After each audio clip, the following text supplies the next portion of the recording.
Nice rainy day of mail delivery today. Actually, there goes one of my buddies. He's even later than the rest of us, as usual. Yeah, I'm happy I had a nice dry shirt here in the car that I could put on. I've been getting pretty lucky lately. I'm not getting too wet out delivering mail, but not so lucky today. Got pretty soaked. But that's not what this video is about.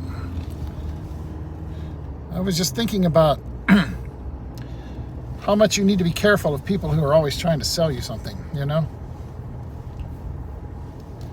I was thinking about this guy I knew a long time ago out in Wichita, Kansas.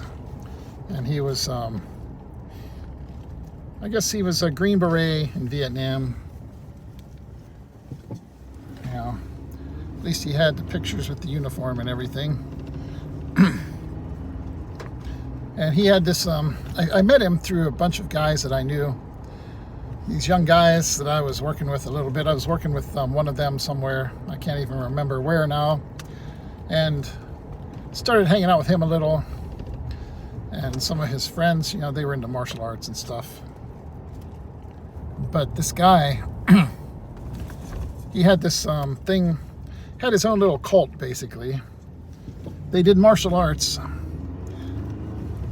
I think like Ishinru or something like that, I think. Tong Soo Do comes to mind, but I think it was Ishinru.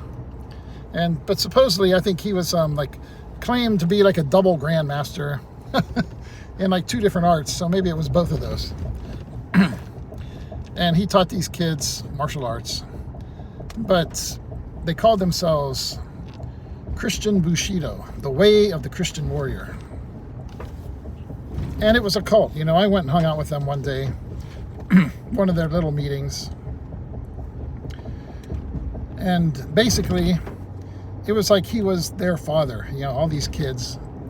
Like this one guy, he basically kind of had to ask his permission to date this one girl that was in the group. And, but this guy told me, he's like, man, I was going to die from a drug overdose sooner or later, you know? And as far as he was concerned, this guy had gotten him off of drugs, some pretty serious stuff, I guess, and saved his life, you know? So that was all he cared about.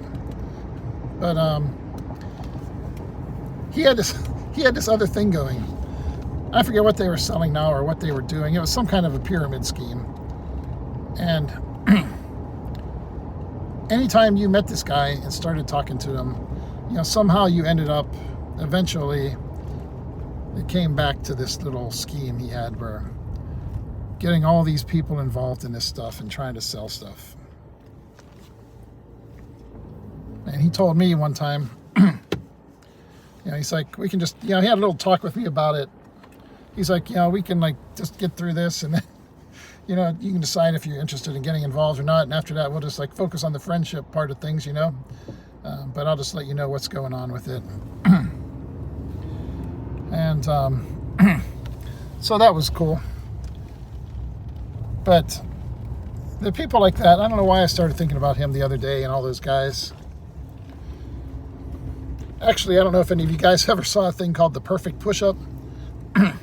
It's like, you got like a little, like the hand, you know, the stands you have like for your grip to do push-ups, but on a rotating base. Back when I was hanging out with all those guys, you know, martial arts and stuff, I came up with that idea. I was doing, you know, like hundreds and hundreds of push-ups every day. So push-ups were on my mind, you know.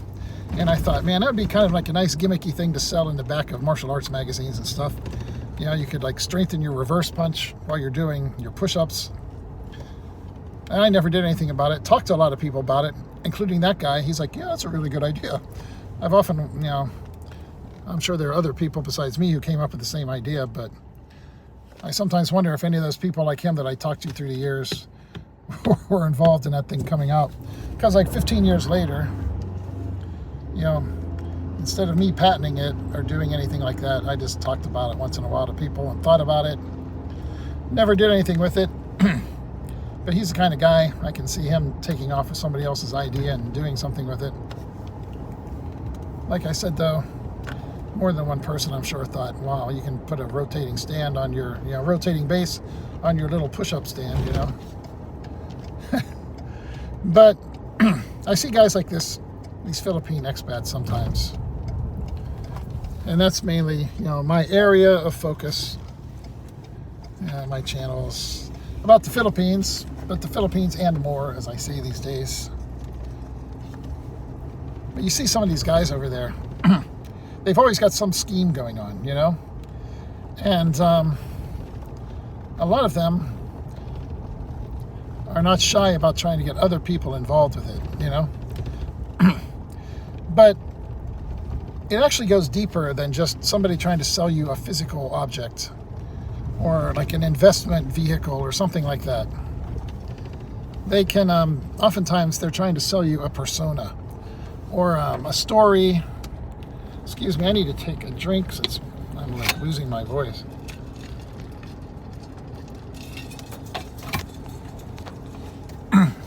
Got wet today, but also dehydrated, I guess.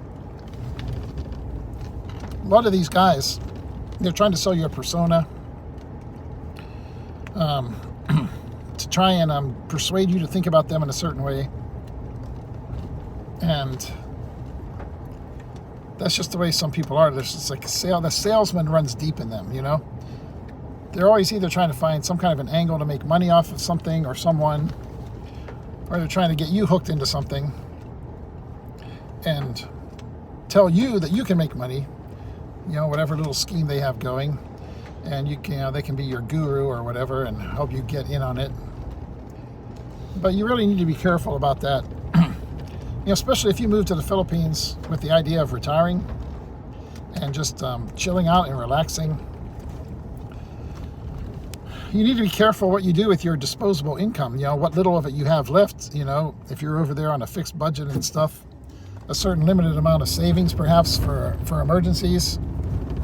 You really can't afford to be sinking your your nest egg into harebrained schemes and stuff, that people tell you, oh, you can do this and I'll show you how to make money at it. And next thing you know, maybe you don't have any money. Or maybe they made money off of you, but you don't have any. Anyway, that's just my little thought for today as I'm driving back home from work. Just look out for salesmen, because they're everywhere. A lot of people out there, that's all they know. And they claim to be retired or whatever, and just relaxing, chilling out. And yet, they don't seem to be retired. They're always looking for an angle to try and make a penny off of something. So, just watch out.